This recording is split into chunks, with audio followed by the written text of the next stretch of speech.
¿Qué dificultades surgieron? ¿Cómo nos sentimos? ¿De qué manera afrontamos esta situación? Desde Graduades de Historia comenzamos a hacerles preguntas de este estilo a diferentes colegas para que podamos poner en común reflexiones y sensaciones que surgen en relación al efecto que tiene sobre nuestros trabajos este contexto de aislamiento social. Esto es Preguntas de Cuarentena.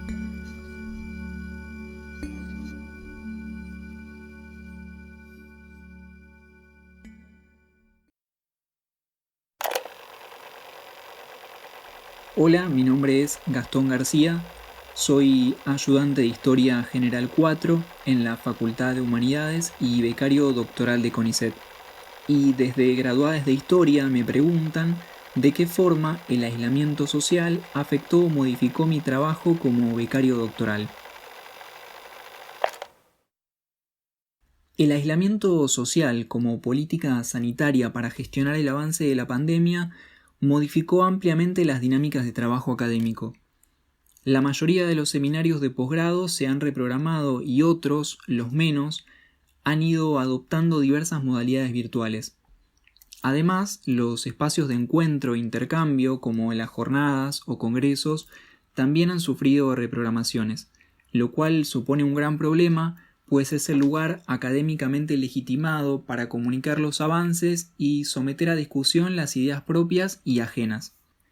En cuanto al acceso a los documentos, afortunadamente trabajo con un corpus del siglo XVI, del que dispongo en formato digital gracias a los grandes proyectos de digitalización que han emprendido desde hace un tiempo diversas bibliotecas y repositorios europeos.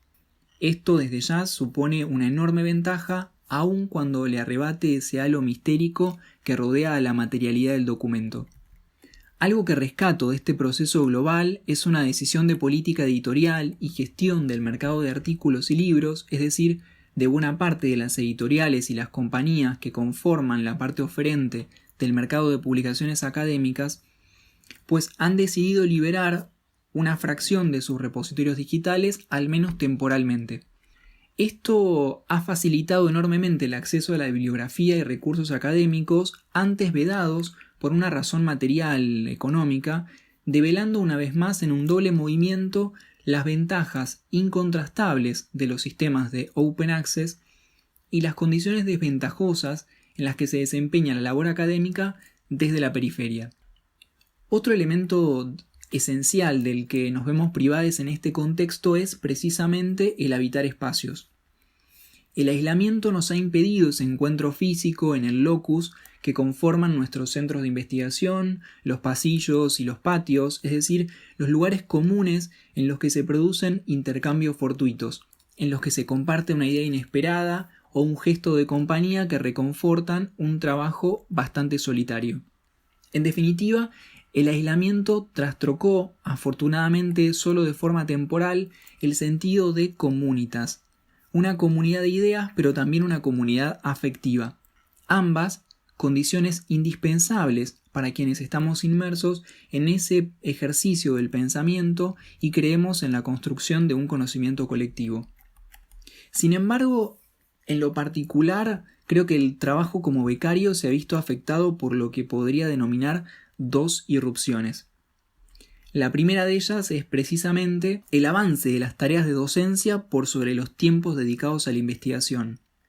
La virtualidad, como nos pasa creo a todos, supone un enorme esfuerzo que nos sorprendió en la mayoría de los casos de modo súbito y cuya puesta en práctica demanda una gran flexibilidad al momento de pensar estrategias y herramientas para garantizar cierta, entre comillas, normalidad pedagógica en un contexto de excepción. La segunda irrupción es la que quizás más me inquieta y sobre la que me permito reflexionar brevemente aquí, es la irrupción de esa excepción en sí misma, una excepción generada precisamente por una pandemia a escala global. Ahora, ¿cómo afectó esto mi trabajo? En principio, como investigador en formación interesado en la temprana modernidad europea, especialmente en los discursos médicos y teológicos que me permiten reflexionar sobre las modalidades del poder, no pude evitar pensar en una serie de fenómenos epidemiológicos similares que se sucedieron con bastante frecuencia entre los siglos XVI y XVIII, esta evidencia empírica me ha llevado a operar circunstancialmente un desplazamiento escópico hacia los registros que han permanecido sobre esos fenómenos en los documentos que estudio y algunos otros documentos y estudios que consulté ad hoc. Se trata entonces de un desplazamiento en la mirada para pensar las percepciones y las sensibilidades coetáneas sobre estos fenómenos. Una suerte de ejercicio para pensarse en el presente a través de la historia.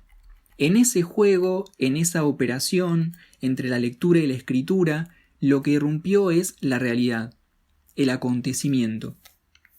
Y eso me llevó precisamente a considerar ese problema, a habilitar ese desplazamiento, a dar lugar a esa pregunta, a ese problema, que en definitiva no es más que aquello que Michel de Certeau denominó heterología.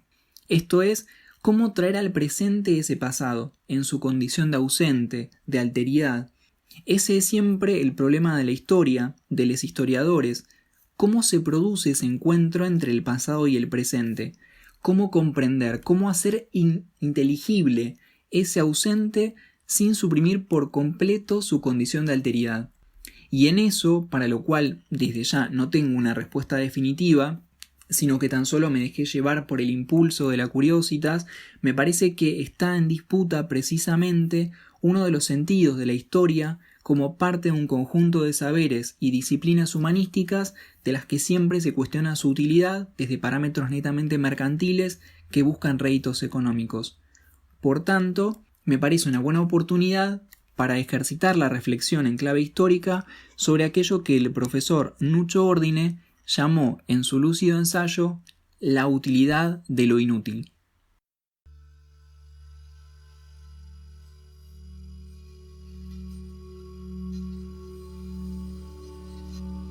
Esto fue Preguntas de Cuarentena, un podcast de graduados de Historia.